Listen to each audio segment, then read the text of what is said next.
মাওলানা আবু বকর সিদ্দিক, আপনি যদি রসুল প্রেম কিভাবে আমরা অর্জন করব বা এ ব্যাপারে আল্লাহ কি বলেছেন যদি আপনি আলোচনা করতেন। ধন্যবাদ।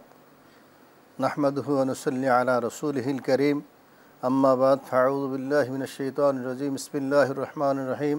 আল্লাহ রাব্বুল আলামিন কালামে পাকে ইরশাদ করেছেন, কুল ইন কুনতুম তুহিব্বুনাল্লাহ, যে হে নবী আপনি মানুষদেরকে বলে দেন যদি কেউ আমি আল্লাহকে ভালোবাসতে চায় সেজন্য আপনি রসুলকে ভালোবাসে, আর যে এবং রসুলকে যে ভালোবাসবে আমি তার জীবনের সমস্ত গুনাহ খাতা মাফ করে দেব। অতএব আর রসুল সাল্লাল্লাহু হাদিস শরীফে ইরশাদ করেছেন যে লা ইউমিনু আহাদুকুম হাত্তা আকুনা হাব্বা ইলাইহি মিন ওয়ালিদিহি ওয়ান নাসি আজমাইন, যে ব্যক্তি আমি আমার রসুলকে তার ছেলে সন্তান মাতা পিতা এবং সব কিছুর চেয়ে বেশি ভালো না বাসবে সে প্রকৃত মুমিন হতে পারবে না। এই জন্য আল্লাহ রব্বুল আলমিনের প্রিয় বান্দা হতে হলে বা প্রিয় হতে হলে আল্লাহ রসুলের মহাব্বতের বিকল্প কিছুই নাই।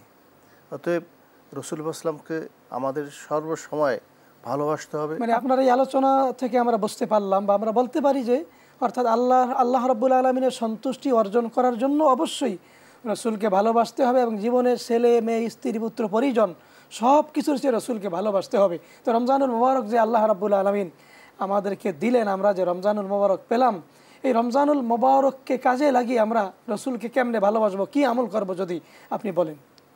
রসুল পাক সাল্লাল্লাহু আলাইহি সাল্লাম যখন দেখলেন যে পূর্ববর্তী উম্মতেরা শত শত বছর জীবিত ছিলেন এবং তারা অনেক আমল করেছেন, তখন রসুল সাল্লাম মনে চিন্তা করলেন যে আমার উম্মতরা অল্প বয়স পাবে।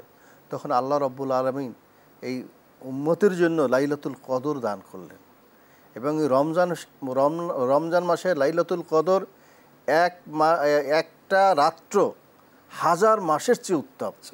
অতএব এক ব্যক্তি যদি এক মাস একদিন সে সঠিকভাবে ইবাদত বন্দিগি করে 1000 মাসের ইবাদতের চেয়েও সে সব পাবে। রাসূলের ভালোবাসা অর্জন করার জন্য আমরা কি আমল করব আর যদি আপনি বলেন। ধন্যবাদ।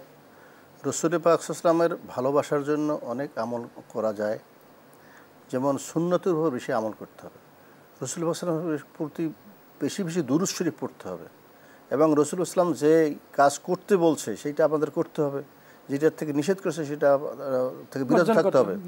এবং রসুলের মহাব্বতে সাহাবায়ে কেরাম অত্যন্ত নিবেদিত ছিল। আপনি দুরূদ শরীফের কথা বলছিলেন, দুরূদ শরীফের যে ফজিলত সম্পর্কে যদি বলতেন। রাসূলুল্লাহ সাল্লাল্লাহু আলাইহি ওয়াসাল্লামের প্রতি দুরূদ শরীফ পড়লে, একবার দুরূদ শরীফ পড়লে তার 10টা রহমত নাজিল হয় এবং 10টা গুনাহ মাফ হয়ে যায় এবং 10টা মর্যাদা তার বেড়ে যায়। রমজান মাস কিন্তু, এবং রমজান মাসে 70 গুণ, 70 থেকে 700 গুণ আল্লাহ বাড়িয়ে দেন, 700 গুণ বেড়ে যাবে। অতএব রাসূলুল্লাহ সাল্লাল্লাহু আলাইহি ওয়াসাল্লামের বেশি বেশি দুরূদ শরীফ পড়তে হবে।